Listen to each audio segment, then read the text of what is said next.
November 1718. Somewhere in the shallow turquoise waters off the Bahamas, a pirate crew stands on the deck of a stolen sloop, and they are about to do something almost no history book bothers to mention. They are about to fire their captain. His name is Charles Vane, and only hours earlier he had been the most feared man aboard. But when a French warship appeared on the horizon, Vane did not attack. He ran.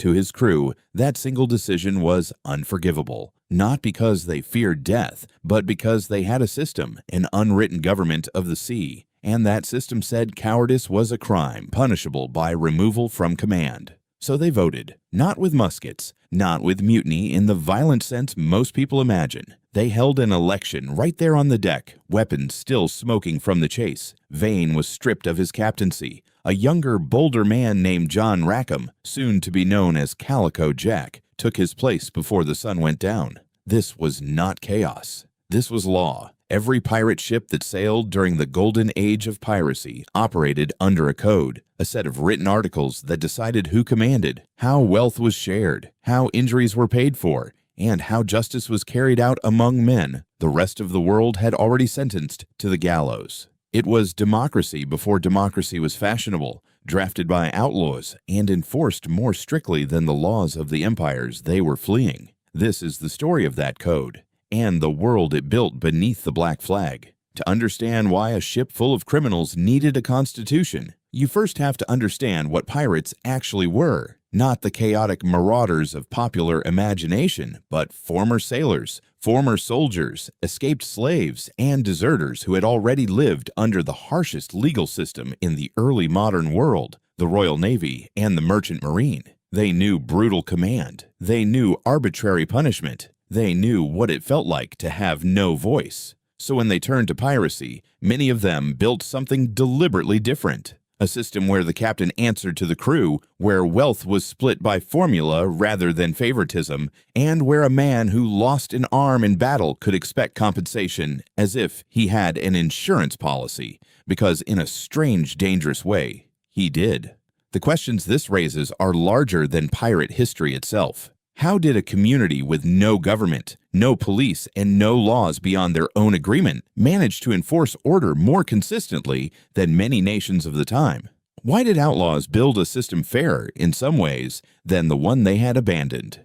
And what does it say about human nature that even among thieves and killers, structure and fairness were not luxuries? They were survival. The golden age of piracy did not emerge from nowhere. It was born from the collapse of a war economy. Between 1701 and 1714, the War of the Spanish Succession consumed Europe. Britain, France, Spain, and the Dutch Republic all needed ships, and all needed sailors. Tens of thousands of them, many pressed into service against their will. When the Treaty of Utrecht ended the war in 1714, those navies demobilized almost overnight. Britain alone discharged more than 40,000 sailors within a few years. Suddenly, the seas were full of trained, armed, unemployed men with nothing to return to but poverty on land. At the same time, the Caribbean and the Atlantic trade routes were overflowing with wealth. Spanish treasure fleets carried silver from Peru and Mexico. British and Dutch merchant ships hauled sugar, tobacco, and slaves across the Atlantic in staggering volume.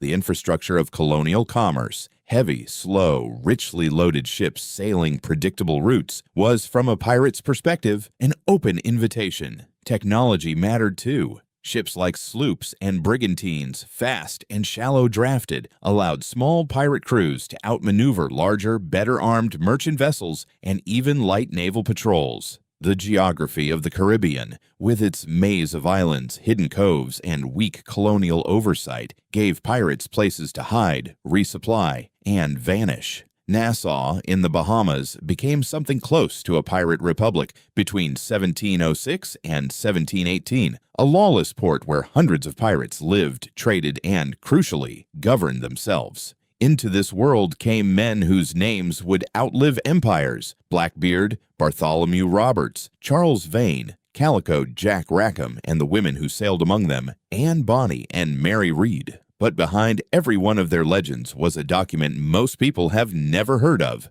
the ship's articles. Long before the Golden Age, buccaneers on the island of Tortoise off Hispaniola had already developed a rough version of this system. French and English adventurers who hunted wild cattle and raided Spanish shipping in the mid-1600s used what they called the chasse partie age. If the captain was the ship's sword arm, the quartermaster was its conscience and its check on power. This is one of the least understood roles in pirate history, largely because Hollywood has almost entirely erased it. The quartermaster was elected separately from the captain and held authority over the distribution of food, the allocation of plunder, and, critically, discipline for minor offenses. In many pirate crews, the quartermaster's word on internal disputes carried as much weight as the captain's, and in some cases more. This division of power meant no single man controlled both the ship's direction and its internal justice. A captain who wanted to punish a crew member for a personal grudge could be overruled by a quartermaster whose entire role was to prevent exactly that kind of abuse.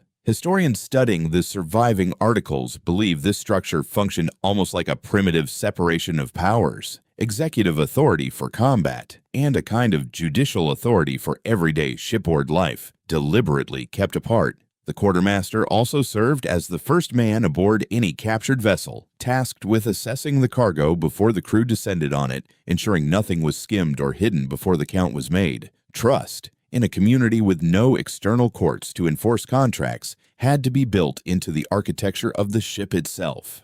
Chapter 4. Shares and Spoils. Money was the entire reason men turned to piracy, and so the division of plunder was, unsurprisingly, the most detailed section of nearly every code. The system was built on shares. A common pirate received 1 share of any prize taken. The captain, despite commanding the ship, typically received only 1.5 to 2 shares, a strikingly modest premium compared to naval hierarchies, where officers might claim vastly disproportionate amounts of prize money. The quartermaster, master gunner, and boatswain usually received 1.25 to 1.5 shares, reflecting their added responsibilities without creating the kind of wealth gap that might breed resentment. This flattened hierarchy is one of the most historically significant details of pirate life because it directly contradicted the economic structure of the merchant and naval world these men had come from. Aboard a Royal Navy vessel, a common sailor might see almost nothing of a prize's value, while officers and the crown split the majority. Aboard a pirate ship, the wealth of a captured Spanish treasure ship or a loaded slave vessel was divided in a way that, while still hierarchical, gave the average pirate a genuinely meaningful stake in every successful raid. Some captains, notably Bartholomew Roberts, went further still, instituting rules that any man caught concealing part of his share from the common stock, even a small item of jewelry, would be marooned. Trust in the distribution system was treated as sacred because the entire economic logic of piracy depended on it. Men who believed they were being cheated did not simply complain. They rebelled, deposed captains, or abandoned ships entirely. Chapter 5. Money as Insurance.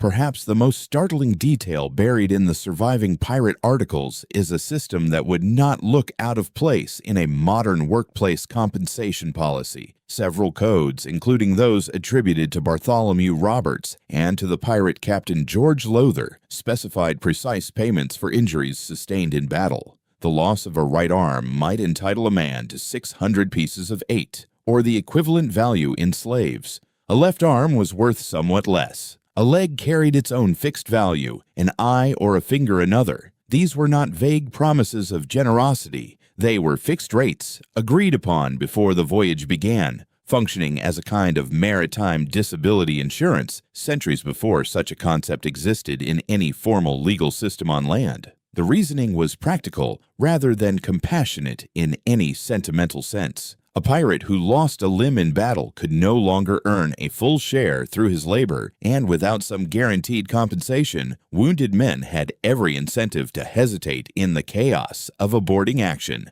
a hesitation that could get an entire crew killed. By guaranteeing payment regardless of the outcome of a voyage, the code removed that fatal hesitation. A wounded man knew he would be provided for, whether the ship succeeded in taking further prizes or not. It is a detail that reframes the entire image of pirate crews as chaotic bands of opportunists. These were organizations that had beyond thought carefully money and about command. the economics The of regulated the and texture had built of daily financial life aboard structures ship, to manage often its in human ways that cost, revealed just how volatile that life could become without strict rules. Gambling for money was banned outright on several pirate ships, including under Roberts' Code, because disputes over cards and dice were a proven source of violence in cramped quarters where men could not simply walk away from an argument. Lit candles were required to be extinguished by 8 in the evening, and any man who wished to keep drinking after that hour was ordered to do so on the open deck, away from the powder stores and the close, flammable timber of the lower decks. A fire aboard a wooden ship being a far greater threat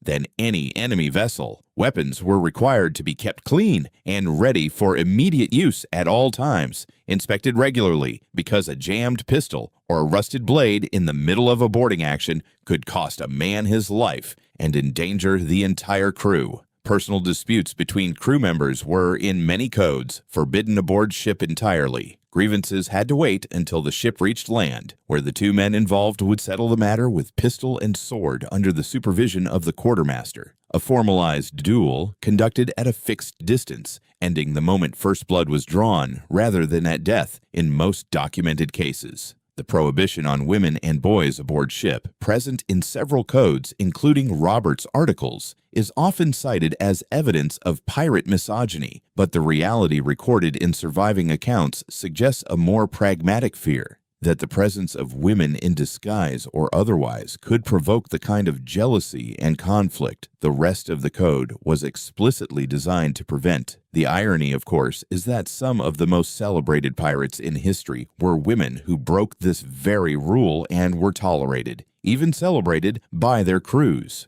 If the code offered pirates unusual freedoms, it also offered unusually severe consequences for those who violated it. Desertion in the face of battle was almost universally punished by marooning, a sentence that has become one of the most enduring images of pirate justice and one of the most historically accurate. A marooned man was left on a deserted spit of land or a small uninhabited island with almost nothing. A pistol, sometimes a small amount of powder and shot, occasionally a bottle of water. The pistol was not for defense. It was so the man could choose the manner of his own death, rather than starve slowly or be taken by the elements. Marooning was not theatrical cruelty. It was calculated, understood by everyone aboard as a genuine possibility, and it appears repeatedly across independently written articles from different crews, suggesting it was a widely accepted standard rather than a myth invented later. Theft from a fellow crew member, particularly concealment of plunder from the common stock,